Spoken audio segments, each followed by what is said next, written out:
the pharmaceutical industry has become very expert at working with physicians to develop ways of conveying that if you have a particular condition, and it may just be a life condition, not a disease, that it can be viewed as a medical condition, as a disease. We live in a society that's very receptive to finding quick, easy answers to problems. And so if you label something as a disease, we are very accustomed to believing that diseases need drugs, diseases can be cured by drugs, can be helped by drugs. So we do that flip in our mind that I'm feeling this way, translated down the line means I need this drug. And of course we have advertising, we have a very, very slick marketing operation that is infusing the public mind with images of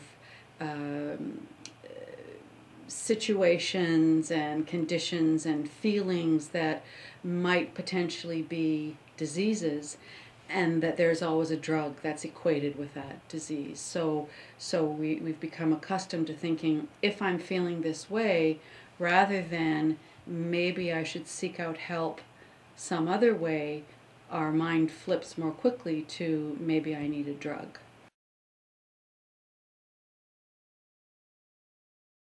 The industry, the players in the industry have become also very expert at working with government to sell them on the idea that their product is good, their product is safe, their product is needed out there.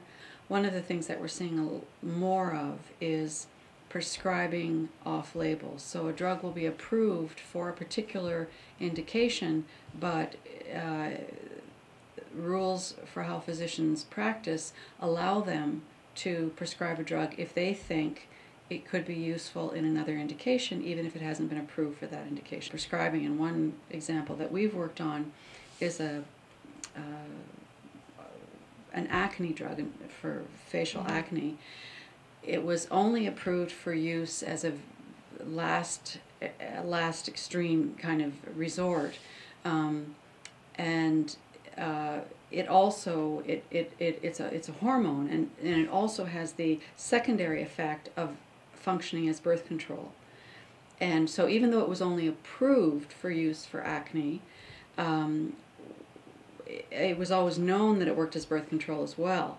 But because it wasn't approved for use as birth control, because you shouldn't be on it for very long, because it's a very powerful drug, it's hard on the liver, it wasn't approved for birth control. However, the company that manufactures it was very successful in sort of subtly reminding, not through direct advertising, but subtly reminding in other ways that it worked as contraception. And so you now have all kinds of young girls and women on this drug for contraception, not even knowing that it was never approved for contraception.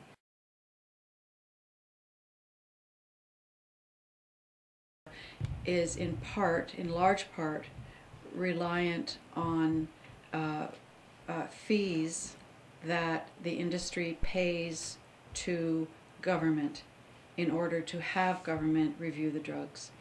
And we don't feel that that's a good way to do things. We think that it should be paid through general revenues from taxation, and that the company should be taxed a little more, so that money is part of a much bigger pot that is regulating all kinds of things, and part of a larger system of regulation and control at the federal government level, so that it isn't, company X isn't tied to this product, their money isn't tied to this product being reviewed by this branch of the government.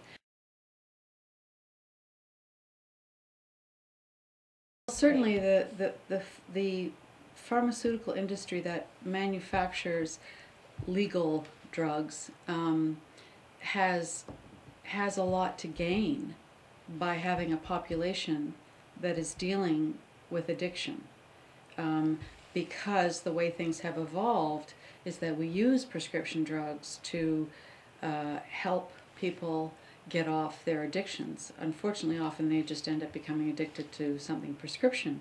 But so we have to think always in terms of what's in it for them.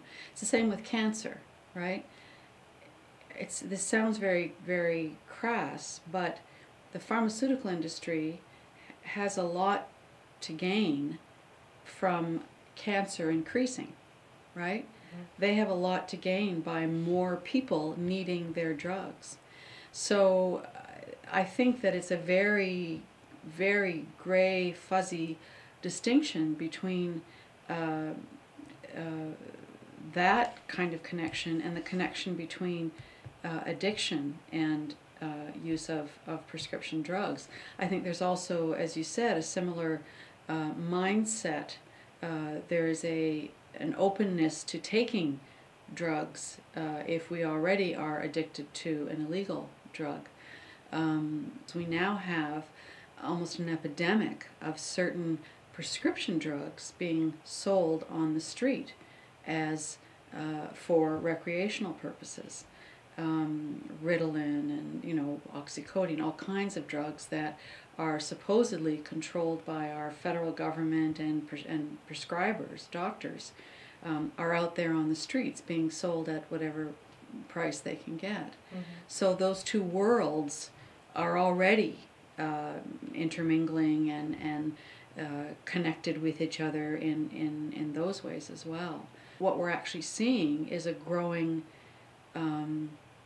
community of people who can't get off prescription drugs, who are dealing with the same kinds of issues as people who are on street drugs, illegal drugs.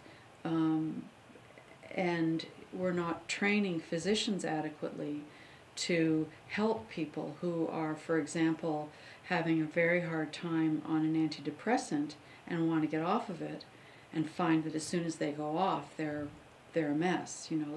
They're in withdrawal, just like you're in withdrawal if you try to take yourself off heroin overnight. Mm-hmm.